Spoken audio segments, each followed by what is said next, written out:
타장마다 풍성하십니까? 라는 제목으로 말씀을 생각해 보려고 합니다.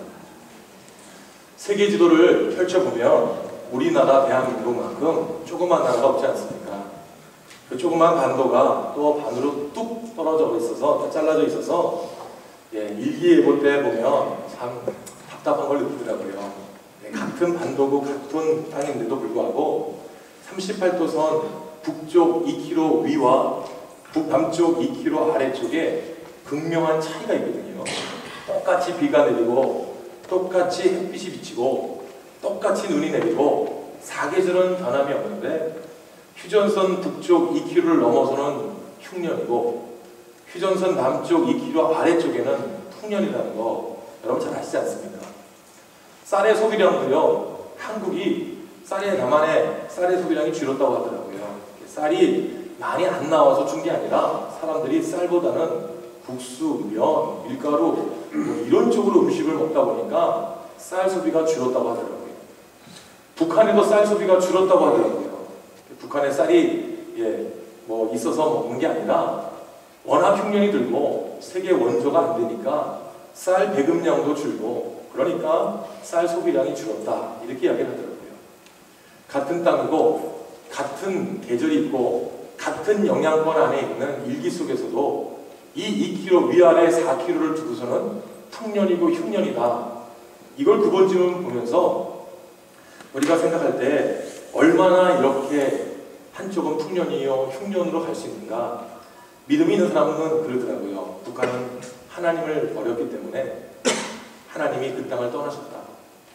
하나님께서 그곳에 축복을 안 주시니까 이 북한은 지금 기근과 기아와 가난 속에서 허덕이고 있는 것이고 남쪽은 하나님을 믿는 백성들이 있기 때문에 축복받는다 이렇게 이야기를 하더라고요. 그게 맞는지 안 맞는지 그거는 여러분들의 믿음에 달려있는 거고요. 우리가 농사를 짓는 사람들은 1년에 풍년을 안 기대하는 사람이 없지 않습니까? 하나님이 버린 북한 땅이 있고 하나님이 축복한 남한 땅 이게 아니라 1년 동안 농사를 짓기를 원한다면 농사가 1년 뒤에 많은 소출이 거둬지기를 원하는 것이 인간의 마음일 겁니다. 그런데 영적인 축복도 영적인 추수도 마찬가지 아니겠습니까? 신앙생활 하면 할수록 매해마다 얻어지는 열매가 많아져야 되는데 어떤 분들은 신앙생활 하면 할수록 믿음이 충만해지고 신앙이 성장하고 많은 일들을 감당하는 반면에 어떤 이는 해를 거듭하면 거듭할수록 그냥 정지되어 있거나 아니면 후퇴하는 모습들을 우리가 보게 되지 않습니까? 사람들이 이야기합니다. 봄은 씨를 뿌리는 계절이고 여름은 가꾸는 계절이고 가을은 수확의 계절이고 겨울은 쉼의 계절이다. 이렇게 이야기를 하더라고요. 봄에 씨를 뿌리고 여름에 곡식을 가꾸었던 농부가 가을이 되면 추수를 하게 되고 열매를 거두게 되는 이때에 농부에게는 가을은 축복의 기회요, 은혜의 기회요, 감사의 기회요, 풍성의 기회입니다. 그런데 가을이 와도 거둘 열매가 없고 쌓을 곡식이 없고 또 얻을 소출이 없다면 이 농부는 얼마나 가난하고 궁핍한 삶을 살겠습니까? 그런 점에서 가을이라고 하면 모든 사람에게는 결실의 계절일 수도 있지만 믿음을 가진 사람에게는 가을은 심판의 계절이라고 생각해도 과언이 아니지 않겠습니까? 하루에도 저녁이 있고 한 해에도 연말이 있고 또 날씨에도 날짜에도 시작이 있으면 끝이 있듯이 오늘 우리 인생에도 분명한 역사에도 가을은 있습니다. 그런데 믿음 안에서 우리들도 가을이 있습니다. 추수할 때가 있습니다. 하나님께서 마지막 심판하실 때 쭉정이와 또 겹가지들은 다 불에 태워버리시고 알곡만 거두시는 때가 분명히 우리에게 있습니다. 그럴 때 여러분 오늘 우리가 이 역대하 3장에 있는 말씀과 마태복음 3장에 있는 말씀을 가지고 공통되게 나오는 네 글자가 있지 않습니까? 그건 바로 타작마당이라는 겁니다. 여러분의 타작마당이 뭡니까? 이 타작마당은 추수할 때 사람들이 곡식을 어떻게 하는 겁니까? 끄집어내는 거 아닙니까? 가르는 건 아닙니까? 걸거내는 거 아닙니까? 모으는 건 아닙니까? 그 타작마당이 있습니다. 우리의 타작마당이 무엇인가? 또 여러분들의 타작마당이 여러분들이 분명한 타작마당에 대한 인식을 가지고 있다면 지금 여러분들이 가지고 있는 타작마당에 많은 소출이 모여 있는데 그 소출을 통해서 여러분들이 야 우리 풍성한 소출을 얻었어 이렇게 판단하시겠습니까? 아니면 타작마당을 거르고 난 다음에 키질을 하고 나서 내가 새로 만든 푸대에다가 알곡들을 모았을 때에 여러분들은 내 소질이 많아 이렇게 평가를 하시겠습니다. 가장 먼저 우리가 생각해 볼 것은 구약에서 언급되는 타작마당을 우리가 생각해 보려고 합니다. 구약에서 언급되는 타작마당이 여러분 어딘지 아십니까? 구약에서 언급되는 타작마당은 제사의 장소였고 바로 예루살렘 성전터를 타작마당이라고 성경은 이야기를 합니다.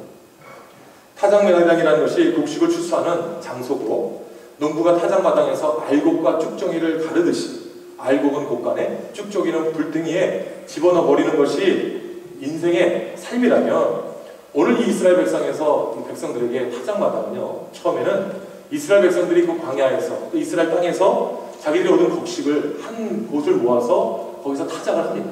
그래가지고 1년 동안 얼마나 거뒀는지를 많이 계산을 하지 않겠습니까? 또 부자들은 자기 집에 개인 타작마당이 있어서 그 타작마당에다가 킵니다. 성경을 통해서 보게 되면 어떤 이는 포도주 틀에서 곡식을 탄다라고 이야기하지 않습니까? 기도원의 이야기할 때 그런 이야기가 나오지 않습니까? 그런데 오늘 마태복음 3장에 보게 되면 세례 요한이 뭐라고 이야기를 하냐면 나는 회개하기 위해서 물로 세례를 주거니와 내 뒤에 오시는 이는 어떤 이신가? 라고 이야기할 때 그분에게는 도끼가 나무 불에 놓였으니 좋은 열매를 맺지 아니하는 나무마다 찢겨 불에 던져지리라. 그는 손에 키를 들고 자기의 타작마당을 정하게 하사 알곡은 모아 곳간에 들이고 쭉정이는 꺼지지 않는 불에 태우시리라 라고 이야기합니다. 구약의 많은 선지자들이 메시아를 이야기했지 않습니까? 신약에 와서 마지막 선지자라고 할 수 있는 이 세례 요한이 지금 예수님에 대해서 뭐라고 이야기하냐면 예수님이 타작마당에서 키를 가지고 이 타작마당에서 타작하실 분이시다. 이분이 타작을 함을 통해서 알곡은 곳간에 들이고 쭉정이는 불에 태워버리겠다. 이것을 얘기를 했습니다. 그런데 역대하 본문에 가게 되면 이 타작마당을 이야기하는 사건이 나오지 않습니다. 사무엘하 23장, 24장에 보게 되면 이 역대하 본문과 연관된 사건이 나오는데 그게 무엇인가 하면 사울왕 시대에 소년 다윗이 기름 부음을 받고 또 이 소년 다윗이 어리지만 골리앗을 죽이고 난 다음에 이스라엘 백성들이 이 다윗을 높입니다. 사울은 천천히요, 다윗은 만만이다. 왕권도 받기 전에 이 사울이 다윗을 얼마나 죽이려고 합니까? 그리고 얼마나 위협을 합니까? 그 가운데 속에서 이 다윗이 마지막에는 왕권을 얻고 그 왕권을 넘겨받은 다음에 믿음 안에서 살아가지만 고난은 끊임없이 이 다윗에게 몰려옵니다. 자기 아들 압살롬이 자기를 배반하지 않았겠습니까? 자기가 충복으로 여겼던 아히도벨이 자기를 배반합니다. 그리고 더 중요한 건 시므이가 자기가 도망갈 때 비꼬고 조종하면서 이 다윗을 업신여기거든요. 다윗이 기드론 시내를 지내서 광야를 지나고 감람산에 이르며 도망가며 부끄럽고 두려워할 때에 많은 사람들이 그들을 비난하고 비판하고 조롱하고 웃음을 가지고 있었을 때에 이 다윗은 그 광야 속에서도 좌절하지 않고 하나님을 바라봅니다. 하나님을 의지합니다. 하나님의 도움을 구합니다.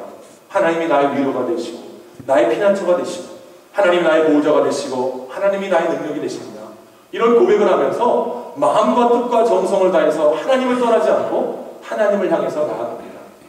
그러다가 이 다윗이 왜 이렇게 울면서 또 왜 이렇게 답답해했는가 하면 자기가 하나님 앞에 예배드릴 성전을 떠나서 자기가 제사를 드려야 될 그 성전터를 떠나서 지금 자기가 쫓기고 있어서 하나님 앞에 예배드리지 못하고 하나님 앞에 제사 드리지 못하는 그 안타까운 마음에 이 다윗은 몸부림쳤던 것을 알게 됩니다. 그러다 어느 날 다윗이 하나님의 은혜로 왕권을 복귀하게 되고 또 통일을 이루게 되고 나라가 강성해지자마자 이 다윗의 마음에 교만한 마음이 듭니다. 그 교만한 마음이 무엇이었는가 하면 바로 다윗이 이스라엘 백성들의 숫자를 인구조사를 했다는 것이죠. 이 다윗의 인구조사가 어떤 의미였는가?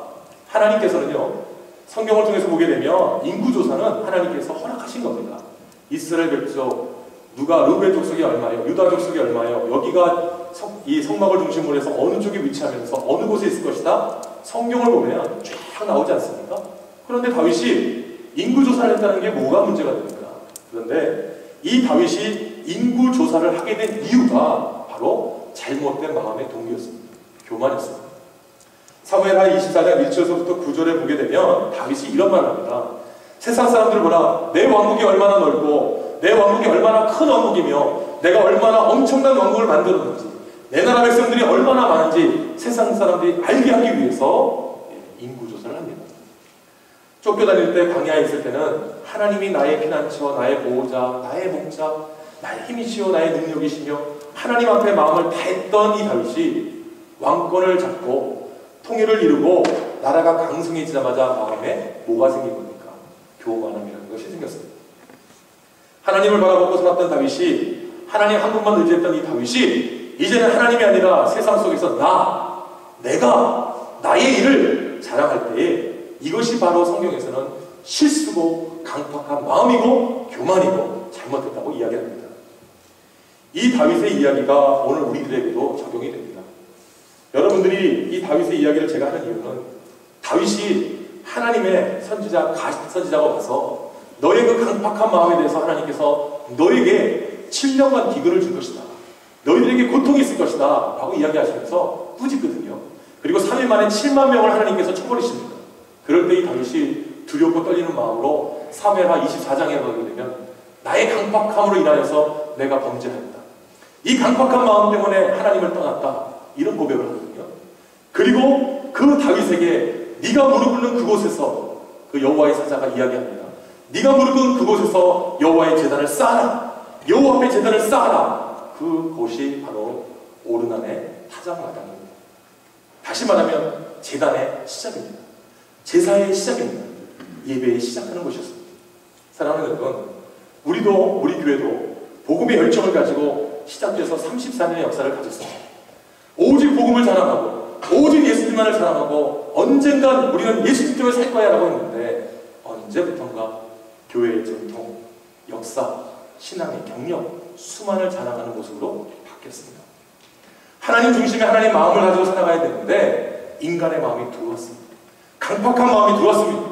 교만한 마음이 들어왔습니다. 판단의 마음이 들어왔습니다. 그때 하나님은 우리에게 무엇을 원하십니까? 복음 열정이 강하고 식지 않는 마음이 있는데 어떤 분은 복음에 대해서 전도에 대한 열정이 식어져 있는 분도 계시고요. 봉사에 대해서 땀 흘리는 분이 많이 있는데 어떤 분은 봉사에 대해서 될 대로 대단한 분도 있고요. 어떤 분은 새로운 도전과 새로운 역사에 대해서 한 걸음 나가야 되는데 과거 이야기하면서 경험 이야기하면서 왜 하지? 지금 꼭 필요해?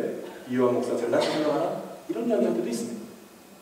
성경이 이야기할 때 그래 너희들이 많은 소출을 얻은 것 같이 네 마당에 많은 집더미를 쌓아놨더라도 키를 두고 예수께서 키질을 하시면 거기에 알곡이 얼마나 될 것이냐, 쭉정이가 얼마나 될 것이냐, 가지가 얼마나 될 것이냐 하나님이 말씀하실 때에 여러분 우리는 어떤 소출을 얻겠습니까?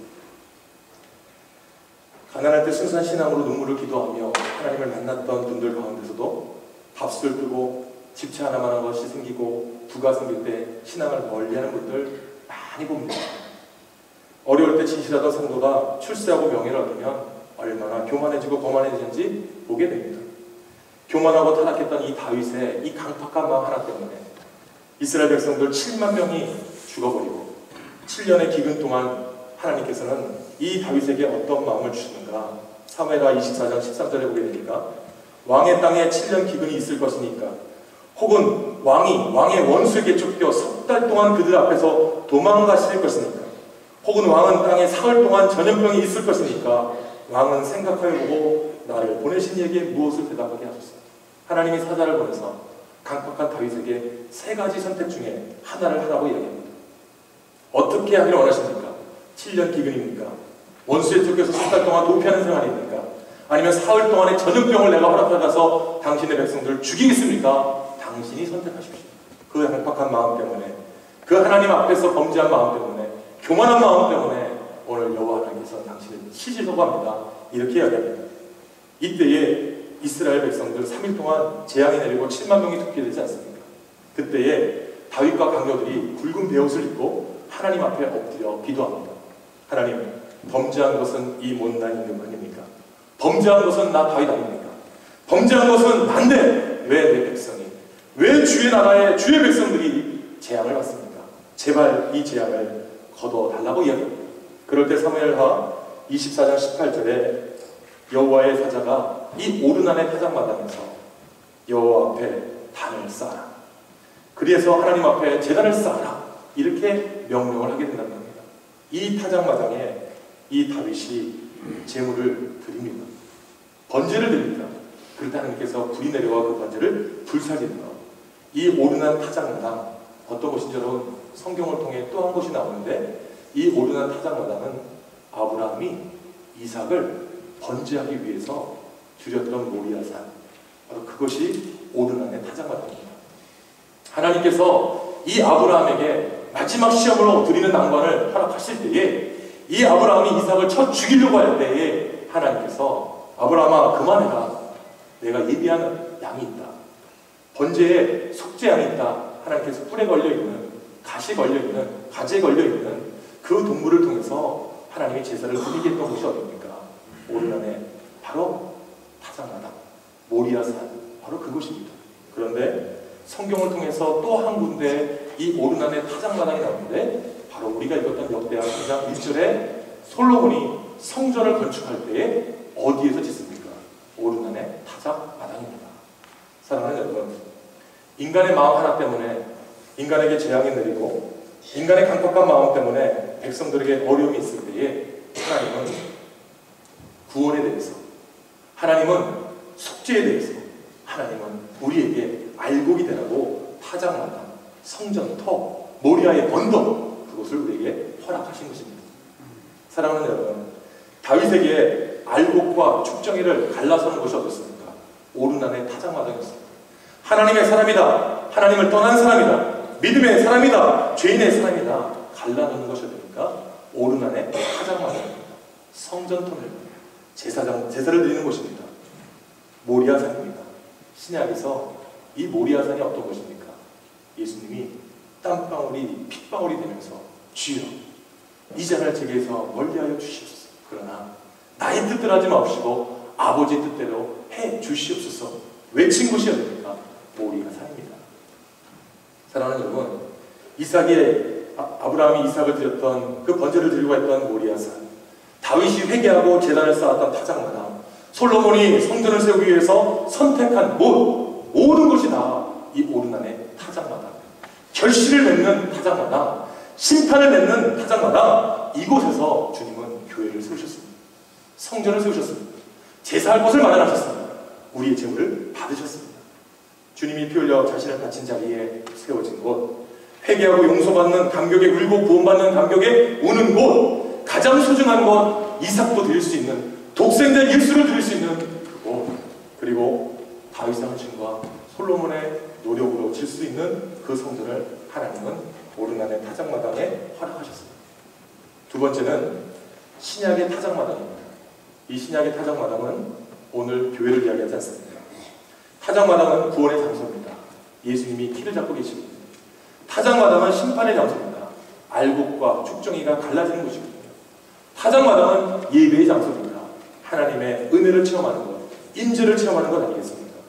하나님의 영광의 임재를 우리가 함께 맛보기 위해서 나가야 되는데, 회개하고 용서받고 나가야 되는데, 이 타작마당에 하나님이 무엇을 세우셨습니까? 교회를 세우셨습니다. 우리 지금 앉아 예배드리는 이곳이 우리가 영적인 타작마당입니다. 하나님이 우리에게 회개하고 용서하고 사랑하고 능력 베푸시고 은혜를 체험할 수 있는 타작마당, 알곡과 축정인지 모르지만 집더미가 쌓여있는 곳에 하나님이 허락하신 장소가 이 타작마당입니다. 이제 예수님이 키를 가지고 이 집더미를 치십니다. 그때 알곡은 어떻게 됩니까? 축정이는 어떻게 됩니까? 이거를 우리가 우리 교회로 한번 적용해서 한번 생각해 보려고 합니다. 하나님께서 이 해밀턴에 우리의 타작마당인 이 해밀턴 한인연합교회를 세워주셨습니다. 이 해밀턴 연합교회 앞에 많은 집더미들이 있습니다.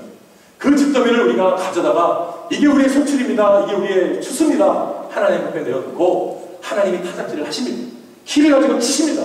그럴 때 그 집더미에서 얼마나 많은 알곡이 하나님의 키 위에 내려앉겠습니까? 우리가 해야 할 일이 주님 앞에 서는 그 순간까지 이 교회가 하나님의 타작마당으로 열매를 맺고 추수를 맺고 하나님 앞에 감사하시는 곳이 돼야 되는 것이 우리들의 마음 아니겠습니까? 이 반석 위에 내 교회를 세우리라. 이 말은 미래형입니다. 하나님이 교회를 완전히 세우신 것이 아니라 계속해서 세워나가신다는 거잖아요. 주님이 원하시는 교회, 주님이 순수하게 인정하시는 교회, 주님의 영광을 체험하는 교회, 믿음 안에 살아가는 교회, 가장 기뻐하는 교회, 그 교회를 세워가는 것이 바로 타작마당입니다. 교회는 성도들의 타작마당입니다. 오늘 우리가 끊임없이 하나님 앞에서 열매를 맺고 결실을 맺는 것이 타작마당 아닙니까? 주일은 타작하는 시간입니다. 일주일 동안 사는 것, 예수 믿는 사람과 예수 믿지 않는 사람이 언제 갈라지냐? 일주일 동안 별로 차이가 없어요. 주일날 이 사람이 교회로 타작마당으로 가느냐 아니면 들판으로 나가느냐, 그거는 주일 아침이면 갈라집니다. 교회 가는 사람과 세상으로 가는 발걸음이 갈라집니다. 천국과 지옥으로 갈라집니다. 주일은 갈라지는 시간, 주일은 타작하는 시간입니다. 성도들이 주일 신앙으로 주일 열매, 예배 열매, 은혜 열매, 충만 열매 맺어갈 때에 하나님은 알곡을 모으시고 쭉정이를 부르시는 거 아니겠습니까? 이 예배하는 이 자리가 하나님의 타작하는 시간인데요, 성경에 보게 되면 똑같이 예배드리고 똑같이 제사를 드렸는데 어떤 이는 그 제사를 받아들이고 어떤 이는 그 제사를 안 받아주셨습니다. 누굽니까? 가인과 아벨입니다. 자기들은 똑같이 드렸다고 생각하는데 조건이 틀렸습니다. 하나님 마음에 합하지 않았습니다. 하나님 뜻에 부합하지 않았습니다. 그러니까 어떤 제사는 받아주시고 어떤 제사는 버리셨습니다. 사랑하는 여러분, 똑같은 예배를 드리는데 어떤 분은 하나님의 인지를 갈망하면서 드리지만 어떤 분은 1시간 반이 왜 이렇게 오래가나 시간 때우기에 급급하신 분들이 있습니다. 갈라지는 겁니다. 우리가 교회를 섬기면서 한 가지 결단해야 될 것이 있는데요, 그게 뭐냐면 주님 앞에 가는 그 순간까지 타작마당 되는 내가 이 교회에서, 내가 이 교회에 알곡이 되고 추수가 되고 열매가 되고 하나님 앞에 감사가 돼야 되겠다. 교회와 타작마당을 어지럽히고 교회와 타작마당 앞에서 내가 쭉정이와 가시가 되지 않고 하나님 앞에 알곡이 되겠다고 결단할 때 이것은 갈림길에 서는 우리의 선택 아니겠습니까? 세 번째는 구약의 타작마당이 성전터의 제사도고 신약의 타작마당이 바로 교회라면 우리에게 놓여있는 또 하나의 타작마당이 있는데 그거는 구원과 심판의 갈림길인 심판의 타작마당이 있다는 거예요. 예수께서 열매를 심판하시는 분이 예수님이라고 이야기합니다. 타작하시는 분이 예수님이라고 이야기합니다.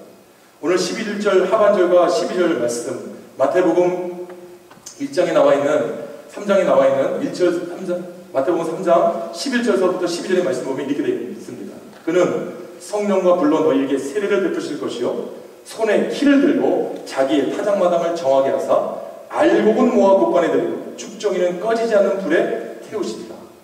예수님이 키를 가지고 계십니다. 예수님이 키를 움직이시는 분은 아니겠습니까? 타작마당의 주인은 예수님입니다. 교회의 주인은 누구십니까? 예수님. 교회의 머리는 누구십니까? 예수님이십니다. 우리는 지체일 뿐입니다. 예수님이 타작마당의 주인으로 오셨고 타작하기 위해서 다시 오시겠다고 하셨습니다.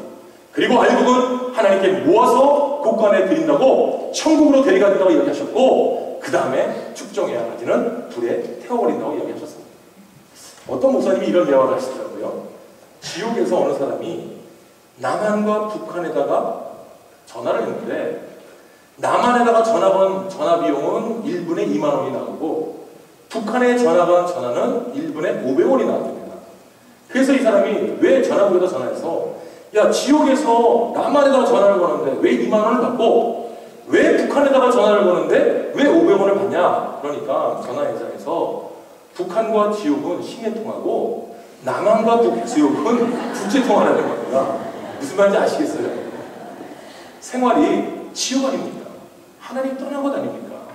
거기에 북을 짓는 것이 그런 모습이라면 오늘 우리가 농부가 타작마당에서 일꾼에게 이야기합니다. 가라지를 먼저 가둬 불에 태워버려. 곡식은 모아놨다가 나중에 우리 이걸 가지고 쓰자, 나누자, 우리가 이걸 소득을 얻자 이렇게 이야기하는 거 아니겠습니까?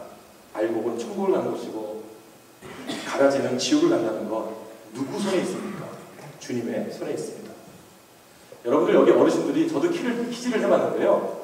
이 키즈를 하면 특징이 있더라고요. 많이 넣던 이 키즈를 잘해야 되더라고요. 이게 앞으로 약간 밀어내듯이 위로 올려주면서 받을 때는 또 그것을 안으로 내리듯이 받아야 이게 안 튀기더라고요.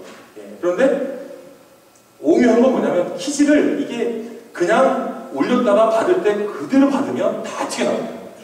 그죠? 약간 흡수하는 것처럼, 약간 받아들인 것처럼 받아들이면서 약간의 진동을 줘야 이게 골라지거든요. 그리고선 착착착하면 이게 점점 내려오는 것이 있고 위로 올라가는 것이 있습니다. 그러면 가라지를 어떻게 합니까? 손으로 털어내기도 하고 다시 키스를 합니다. 제가 이걸 보면서 만약에 주님이 우리에게 키스를 하신다, 알곡과 축종이를 골라내신다, 그러면 주님께서 때로는 우리에게 휙 올리시면서 강하게 이 길을 치실 때도 있습니다. 받으실 때도 있습니다. 그런데 튀겨나가는 게 뭡니까? 튀겨나가는 건 나중에 쓰레기로 갈 것밖에 없습니다.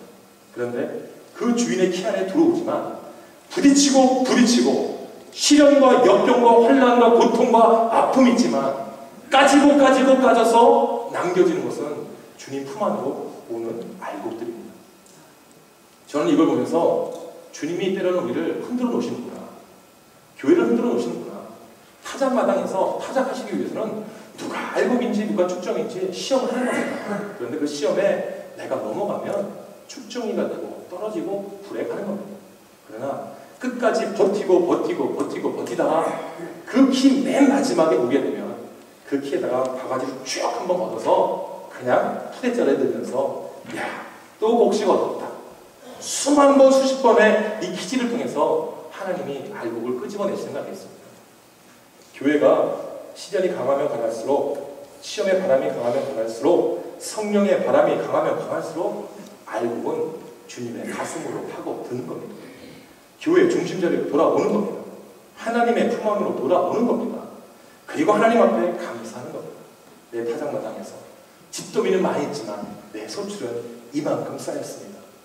축정이는 바람이 강하면 강할수록 많이 흔들립니다. 축정이는 바람이 강하면 강할수록 멀리 갑니다. 축정이는 바람이 강하면 강할수록 하나님의 품을 떠나갑니다.